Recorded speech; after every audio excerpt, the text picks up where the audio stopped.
back sama saya Heru dari HG Motor Bandung. Oke. Nah guys, hari ini udah kelihatan kan di sini ada produk apa? Produk iPhone. Oke, iPhone ya, bukan iPhone, tapi iPhone. Oke, bentar gua kecilin dulu ini. Oke. Produk iPhone, oli dari Prancis. Oke. Nah, guys, udah hampir 2-3 tahun lah ya gua pegang agen iPhone di Bandung khususnya gitu ya, dan gua happy banget gua bisa jualan iPhone dari harga yang diskonnya menarik gitu ya. Sampai sekarang gua mau sedikit cerita bahwa iPhone sekarang lagi sedikit kacau lah. sedikit kacau mungkin karena katanya nggak achieve target dari Prancisnya, akhirnya iPhone Indonesia sudah tidak pegang lagi produk iPhone gitu. Sangat disayangkan. Oke. Nah, ini lumayan apa ya, gue mau cerita sedikit bahwa iPhone tuh sekarang lagi maju-majunya. iPhone tuh lagi, orang udah mulai mengenal iPhone nih. Orang udah mengenal iPhone, produk iPhone udah banyak digunakan.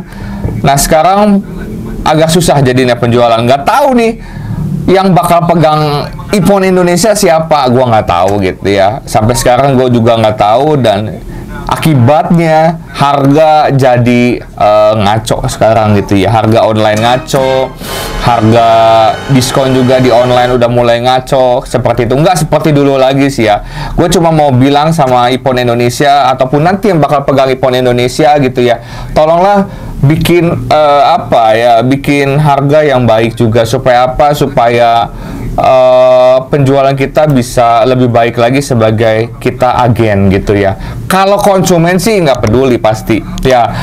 Kamu anda yang mau beli pasti cari yang termurah ya di online gitu ya. Tapi kadang kan konsumen nggak mau tahu ya gitu ya. Pokoknya paling murah gitu ya. Padahal mungkin yang toko yang penjualnya itu lagi bleeding berdarah gitu, karena kadang ada yang jual modal ya, perang harga gitu ya, banting harga. Itu sudah hal yang lumrah gitu ya. Dan sangat sedih sih saya sebagai agen, sebagai reseller juga gitu ya, kalau melihat kondisi iPhone. Nggak cuma iPhone sih, nanti gua bakal bikin video lain lagi sih gitu ya. Ya, tapi gua akan concern lebih ke oli dan ban sih ya. Dan ini gue yakin banyak juga di brand-brand lain juga yang harganya ancur-ancuran gitu ya. Dan ya nggak apa-apa ya, mungkin bakal ada yang pro ke gua, bakal ada yang kontra juga ke gua. It's okay, gue cuma pengen ya cuap-cuap lah gitu ya, bahwa dagang itu nggak mudah. Buat teman-teman penjual yang punya toko, dagang nggak mudah, harga banting-banting ya. Ibaratnya ini oli yang emang menengah ke bawah iPhone gitu ya, masa marginnya dikit banget kan sedih ya gitu ya. Maksudnya kita sebagai pedagang gitu ya, dapat margin kecil, kecuali oli-oli yang mungkin di bawah 100.000 gitu ya dapat 5.000 udah sama pasang oli udah happy ya. Itu oke banget lah. 5.000 loh rata-rata cuman kayak gitu, untungnya wajar lah kita sebagai penjual gitu ya. Tapi kalau kita jual oli-oli yang high ke atas gitu ya, oli-oli premium, masa untungnya 5.000, masa untungnya 10.000, kayaknya agak menyakitkan gitu ya. Seperti itu. Cuman buat pecinta iPhone, semoga iPhone akan lebih baik lagi, dan nanti mungkin pendistribusian barang juga akan lebih lengkap lagi, karena yang ada saat ini adalah sisa-sisa barang yang ada di toko saya juga gitu, nggak banyak juga stoknya, dan saya juga belum ada info terbaru lagi iPhone bakal disuplai dari siapa nih, seperti apa gitu yang akan pegang iPhone Indonesia gitu loh. Dan saya tahu semangat buat iPhone Indonesia yang lama, tim Indonesia, tim iPhone yang Indonesia, tim iPhone Indonesia yang lama gitu ya, yang udah berjuang besarin nama iPhone. Saya salut buat nama-namanya, saya nggak bisa sebut juga. Yang pasti saya appreciate juga kalian udah pontang-panting ngiklanin ngebesarin nama iPhone, tapi habis itu iPhone Indonesia akhirnya harus lepas gitu ya, seperti itu. Kalian banyak masuk ke event-event, kalian banyak masuk ke event-event balap, bakar uangnya juga luar biasa bos iPhone Indonesia yang lama. Luar biasa. Cuman ya saya hanya reseller kecil lah ya yang ada di kota Bandung gitu, reseller kecil lah gitu ya. Tapi ya sedih lah gitu ya, maksudnya ngelihat Ipon sekarang seperti ini gitu ya, dan saya berharap Ipon bisa, yang nanti megang yang baru bisa lebih baik lagi, yang katanya akan diambil sama brand Ipon sebelahnya gitu ya. Nggak tahu benar atau tidaknya, saya nggak mau salah ngomong juga gitu ya. Dan saya tahu brand sebelahnya itu agak lumayan manajemennya kurang baik. Saya harus bilang manajemennya kurang baik gitu, karena harganya hancur banget. Kalian mau suka atau tidak suka silahkan gitu ya, tapi saya sangat nggak serak gitu dengan manajemen kalian. Brand, gue perlu sebutin nggak nih brandnya nih, atau nggak usah nih bro? Sebutin aja. Sebutin.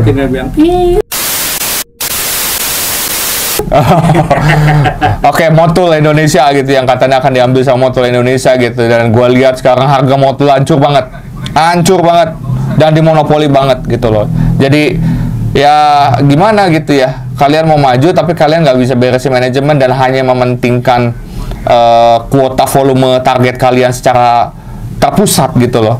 Yang bleeding, yang berdarah adalah apa? Reseller di bawah. Itu aja sih. Nanti mungkin di video berikutnya yang gua akan bahas lebih detail tentang kejamnya dunia bisnis di industri oli dan ban juga gitu ya, bahwa kalian banyak prinsipal pabrik ataupun distributor atau pemegang license brand oli atau ban gitu, yang hanya mementingkan target terpusat, akhirnya yang dikorbankan adalah toko-toko reseller kecil. Ya, kita ditarungkan dengan toko-toko lain, kita dihajar, kita dibanding-bandingkan sampai jual modal. Lu kebayang gila nggak? Kita sampai jual modal gitu loh. Cuman kita untung dari mana? Dari beli 20 dus, dapat 1 dus, cuman dapat dari 1 dusnya untungnya gitu. Cuman lu buat apa kerja rodi gitu? Yang ketawa-ketawa adalah prinsipal pusat. Kipas-kipas targetnya tercapai, tapi kita diperangin semua. Itu terjadi di Indonesia. Dan gak aneh sih seperti itu. Cuman gua kesel aja gitu. Gua kesel banget. Jadi gitu aja sih. Jadi ngeri banget untuk bisnis sebetulnya yang ada di Indonesia. Nah, cuman saya berharap Ipon, karena nama besar Ipon sudah besar di Indonesia dan orang sudah mulai mengetahui dan menggunakan dan merasakan bahwa Ipon adalah oli yang bagus, oli yang baik. Jadi tolong biar pendistribusian Ipon nggak terputus seperti itu. Pendistribusian Ipon bisa lancar dengan prinsipal baru yang memegang Ipon Indonesia seperti itu. Dan saya harap harga bisa teratur, harga untuk grosir, harga untuk online, harga untuk toko-toko kecil juga bisa teratur gitu. Jadi kita semangat untuk jualin produk tersebut gitu ya. Kalau harganya terbaik, harganya oke, harganya bisa bersaing, harganya bisa diterima sama masyarakat, dan kita juga yang pasti dapat untung jualannya, pasti kita mau jualin. Ya, pasti harga juga stabil dan akan maju seperti itu ya.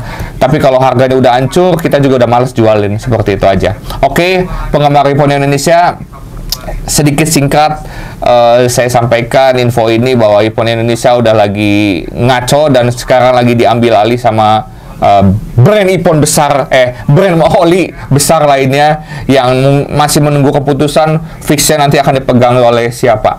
Tapi gosipnya sama Motul Indonesia. Seperti itu ya, semoga kita bisa enak jualan dan yang pasti kita bawa nama Ipon bisa lebih baik lagi seperti itu di Indonesia, di industri otomotif motor Indonesia. 100% motorcycle Ipon Indonesia. Bye.